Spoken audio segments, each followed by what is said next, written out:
Hi guys, Frank here with TieDyeBandit.com.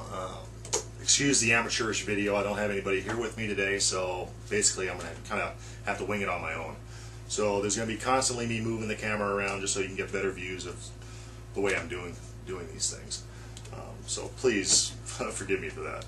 We're going to start off real simple. Simple swirl, 2 colors, not a whole multitude of colors, just 2. You're going to have your black and you're going to have your, in this case, hot pink, which seems to be one of the favorites. So I decided I'd go ahead and start the video series with that. So first off, what we're going to need to do, and like I said, you're going to have to bear with me here because I'm by myself, so I'm going to have to move this camera around.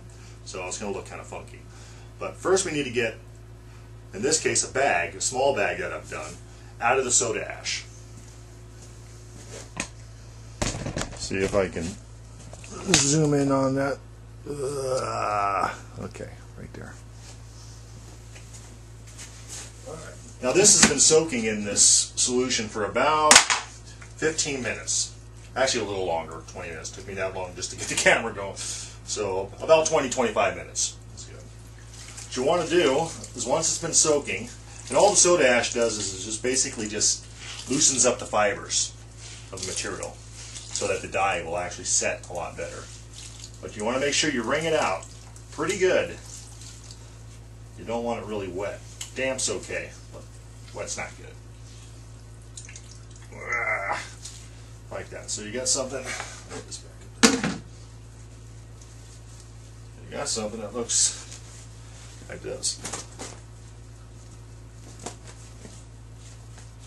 Kind of plain, dull, and boring. That's how they start off, though. Just like that. Okay, I'm going to have to adjust this camera again, so let me put this up here. Back there. Okay, maybe get a little closer, just so you can kind of see where I'm at here. Okay, right about there. Okay, now you're probably not going to see my face through the rest of this. That could be a good thing. Okay. What you want to do is you want to flatten the bag out. You don't need to get all the wrinkles out, just kind of flatten out. And this could be done with a bag, shirt, doesn't matter, apron, anything you want to tie-dye. Now I'm going to remove my gloves because I find it's a lot easier to tighten this. You get it really tight without those rubber gloves on there. So what you want to do, this is going to be for the swirl, is you want to gather up the material right in the center, just like so, and actually walk around the table. Now this is going to look weird on the video, but you want to walk around the table, really pulling with the right hand and twisting with the left hand, just like so. This may end up to be about 2 videos if it's YouTube. It's only got that 9-minute, 10-minute thing, whatever it is. There. So just walk around the table and really grip that tight. It's got to be tight. Once you get that, you can actually just kind of fold the rest of it. So you get kind of like a little circle going. Just like that. When you press on it, it will kind of stay. Now, some people use sinew, the thread. I find that using rubber bands is just as good. These particular ones are going to be number 16s. For larger projects like t-shirts and stuff like that, you want to use size 19. So the first band goes on just like that.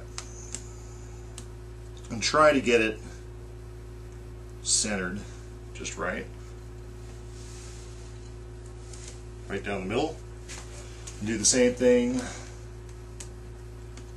going the other way, just like so.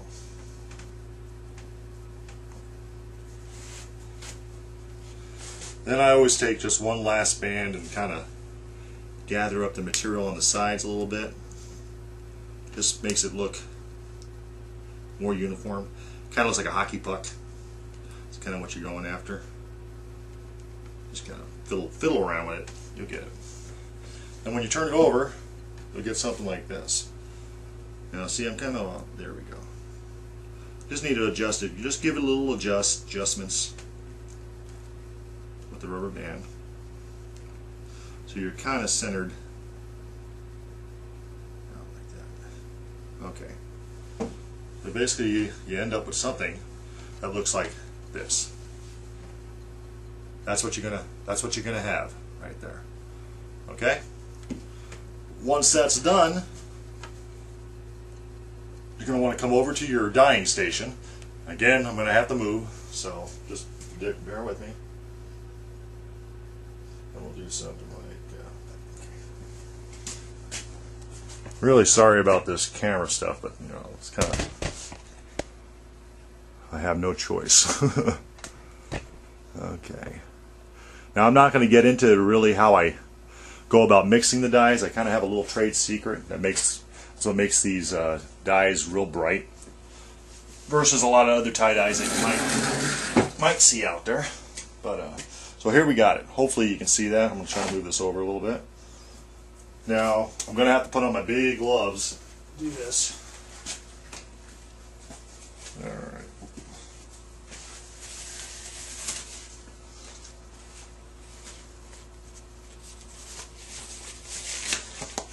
Big old purple gloves, but a lot better than those little tiny rubber ones, at least for me anyway. Okay, so there you go. So the first color you're going to put down is going to be the hot pink. My special blend of hot pink. But yours, I don't know what yours is going to be. I'm sure you'll figure it out though. You get that hot pink, shake it up real good. Make sure you pull the cap off away from the material. Now it's just all of a matter of just taking this side here, deciding which one you want pink. For me, I want kind of the handle to be pink, and that's kind of like right here. So it's going to be this side. And you're really going to kind of soak it a little bit. You don't want to go too bad. You don't want to do it too much.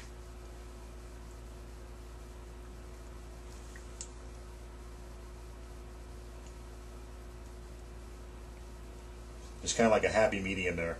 After you've done this for a little while, you'll get better at it. But kind of like that. It doesn't really matter if some splashes over there because the black's going to go there. Nature of tie-dye is kind of like that anyway. So that looks pretty good. Now the other side is going to be black, and this is a real solid black right here. Do that, shake it up, top off, and just do the same thing. Sometimes go ahead and put your finger on the end there. That way it prevents it from over splashing. Just go down, kind of find your line. Try not to hit the rubber bands because they will bounce your dye up a little bit. Just work right near this line there. It's almost half. And the same thing, you don't want to put too much dye in there. You want to, I've been doing this for so long, and it just kind of, I've gotten used to exactly how much I need to put in there. And that looks good. Then you're going to flip it over. You're going to do exactly the same thing. Now see how that band kind of popped up there? Don't worry about that. You can kind of just pull it back down, or pull it off, doesn't matter to me. But and now you're just going to lightly go over on this side, because some of the dye has already been on it. It's already seeped through. Like I said, you don't want to worry about too much of the black splash in there. That's fine. Once you get that, go back over the black. See all the little areas there? Some of it went through, some of there.